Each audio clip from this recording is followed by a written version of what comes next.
Bone marrow aspiration and biopsy. So it is one of the best diagnostic tool used in the hematological disorders. It gives an accurate information about the blood cells and stem cells. So we can define this procedure as it's an invasive procedure in which a specific type of needle is inserted in the marrow of the bone, and a small amount of myeloid tissue or stem cell is extracted for diagnostic and therapeutic purpose. What are the indications of bone marrow aspiration? Most of the hematological diseases comes under most of the diseases related to hematology comes under the indications here. Unexplained anemia, certain type of anemia we cannot identify what kind of anemia it is. Unresolved neutropenia, where the number of WBC count or neutrophils are less, and you want to find what is the reason. Suspected metastatic diseases like leukemia or lymphoma.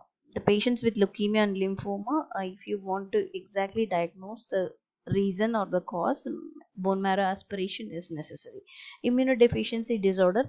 Some of the disorders, immunodeficiency cases, they want to identify or rule out what is the real reason behind it by doing a bone marrow aspiration. So FUO, which is fever of unknown origin. So you patient has frequently fever on and off, and you are not able to identify the cause of it. Then you may need to do the bone marrow aspiration in that case. Tuberculosis, sometimes they do. Chromosomal analysis and bone marrow transplantation as a treatment method. We can use this bone marrow aspiration. So bone marrow aspiration is used as diagnostic as well as therapeutic purpose, but there are some contraindications. Like severe osteoporosis patients, you cannot pierce the marrow because it may cause bone destruction. Even sometimes fracture may happen. Hemophilia, some of the bleeding disorders, if the patient has any history of bleeding disorders or hemophilia, it is better to avoid because it's a very deep penetration where the patient may suffer from severe bleeding. So bleeding disorder, hemophilia, it's one of the bleeding disorder where the clotting factor absence of clotting factor will be there. And severe osteoporosis, these are all the cases where they are contraindicated for bone marrow aspiration and biopsy. Next one is complication of the procedure. So what you expect at the end of the procedure is patient, it's a painful process because you are digging a hole inside the bone and you're going to the middle part of the bone and you're taking out the marrow. So it is of course a painful process, and you should explain the patient that patient may suffer from pain, and you should give them reassurance by saying that you will be administering some painkillers. Infection post bone marrow aspiration, patient may have possibilities of infection if not done under sterile technique. Bleeding, especially in case of like bleeding disorder cases.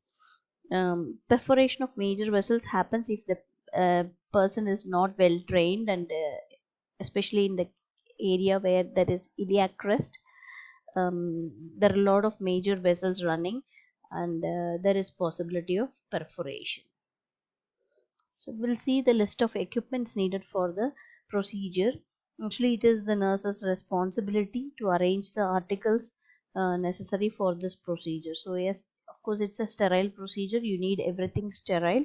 But nowadays we have, like it's shown in this picture, we have like bone marrow kit available by itself.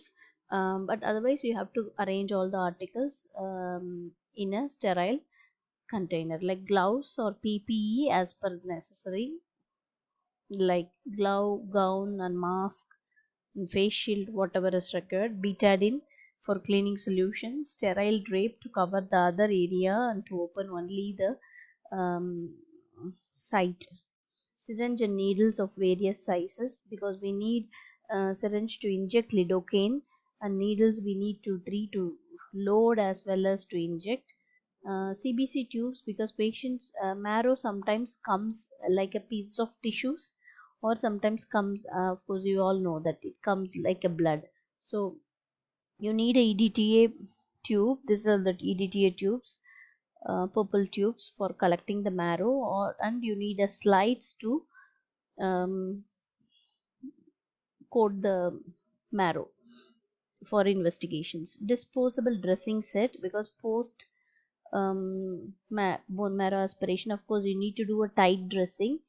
So dressing materials are needed, dressing set as well as dressing material. Bone marrow aspiration needle, there are specific needles. There are two types of needles which I will be showing in the next slide. Bone marrow aspiration needles are necessary. Extra cotton balls and gauze and elastoplast to give a pressure dressing. So these are all the types of needles used in bone marrow aspiration. One is called Lima needle, the other one is Jamshidi. So these are all the two types of needles. Here you can see in this equipment also, this is Lima and this is the Jamshidi. So it looks like this. It's a short and a broad one. So mostly if you're going deeper, then this may not be much useful. You have to go for Jamshidi. Jamshidi is a thin but long one. Okay, it has a stillet which you can bend, or you can flex it. Okay, next one is site of aspiration and position. So first site is iliac crest, which is the best place, and you have plenty of area, like anteriorly and posteriorly you can take. These are all areas you can use it for puncturing. So posterior superior part or anterior superior part, so you can use in all the cases. Position, you will keep the patient in lateral position or prone position. Clear. So iliac crest, the position is lateral or prone position, and the area is posterior superior part, or even anterior also you can use it.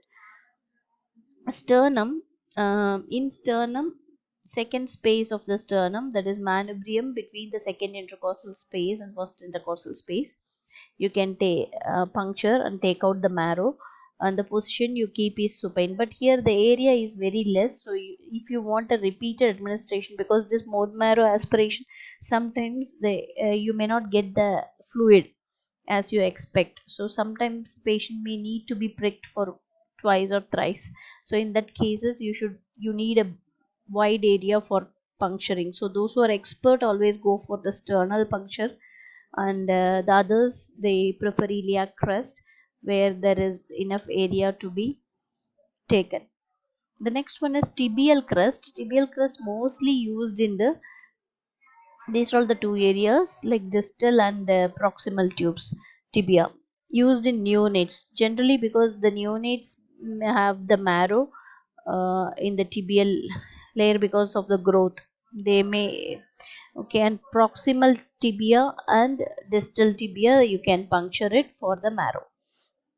Clear. So there are three sites of aspiration. The very commonly used is iliac crest, and in iliac crest also anterior and posterior parts are used. The position you keep is lateral and prone.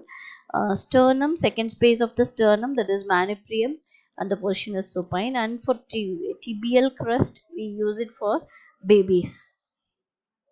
How will you prepare the patient for procedure? Check for doctor's order. So make sure which client and when is the procedure, and informed written consent is necessary. So the one who is going to do the procedure has to take the consent with a witness. Monitor hemodynamical status and check the blood pressure and other details of the patient. And the NPO for 2 hours is necessary, because you may need to give sometimes anesthesia in these cases, so patient should be prepared. So NPO for 2 hours is necessary. Check right client and the right site.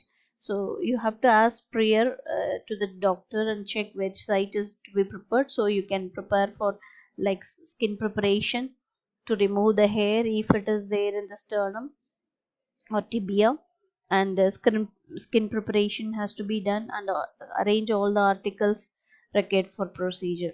Okay, and inform the laboratory. This is an important aspect, because usually the slide will be done by the lab person, and samples has to be collected then and there. The slide has to be drawn on the same place to identify there is a marrow or marrow cells are there or not. So better to inform the lab so that they will come for the slide preparation. Next one is procedure. So of course, as per the site of the aspiration, the patient's position has to be arranged. Cleanse the area with Providone solution. Open the sterile clip. Put on a PPE, and then cleanse the area. Inject lidocaine. This is very very important because you are going to puncture the periosteum of the bone where the patient will have severe pain. So inject lidocaine 3 ml syringe, 3 ml with 25 gauge needle, superficial and deep. So you have to cover the area superficially as well as deep also, and wait for 5 to 20 minutes for the absorption. Use sometimes they make a small incision before inserting, or they can directly insert biopsy needle at 90-degree. Okay, so most of the cases they don't use nowadays the open biopsy. Most of the time they use needle biopsy. Okay, so you can insert that lima needle and jamsheti needle as I have shown. You can just insert it. So how we do the procedure is apply downward pressure and rotate clockwise and anti-clockwise as like you're screwing the nail on the wall. So same like this, you give a pressure, download pressure, and then rotate it counterwise and clockwise and anti-clockwise to penetrate the cortex of the bone. So you have to drill the bone inside. This is the reason why it will be very very painful. Advance 1 to 2 mm further to reach the marrow. So once you touch the cortex of the bone, you have to go 1 to 2 mm further to reach the marrow. Okay, unlock the syringe. So here usually the needle is closed, so you can open this needle tab. I'll show you here. So this cap of the needle can be pulled out. This is the stillet, so you can just pull out and you will get the fluid outside. So you can keep the syringe, or here you can remove this cap and you can insert a syringe and you can take it out. And yeah, take out 5 ml of marrow. So how much you get it, take it out. And sometimes what happens when you remove the needle, the tip of the needle, you have to be very careful. You may have some marrow tissues which you can put it on the slide. Okay, withdraw a minimum of 5 ml of marrow. Draw the obturator and collect the sample. Withdraw a minimum of 5 ml of marrow. Don't take too much. Prepare smears and send the sample to the lab. So you have to prepare the smear and see is there any marrow cells there itself. If there is no marrow cells, usually they repeat it by inserting the needle and twisting it again. Remove needle and apply pressure, and pressure dressing should be given. So you have to remove the needle and give a nice pressure and a pressure dressing. Reassure the client and advise rest. Mostly the painkiller will be administered prior to the patient, like a mild anesthesia, and then post operatively also you have to administer some strong painkillers. Monitor clients continuously for any complications. So what are the complications we have seen is pain, infection, bleeding. Especially infection, the patient may come later on with that. Okay, signs of infection, bleeding and pain, or any other major vessel damage, you have to monitor the client. Clear? So after care, pressure dressing is an important thing. You have to give nice pressure and apply the dressing. Monitor vital signs, watch for bleeding. Instruct the client to watch for signs of infection when they go home. Keep the site clean and dry for 24 hours. No strenuous activity for 48 hours, and administer painkiller. You can give post procedure painkillers to reduce the pain. Okay, so this is regarding the bone marrow aspiration and the biopsy. Thank you.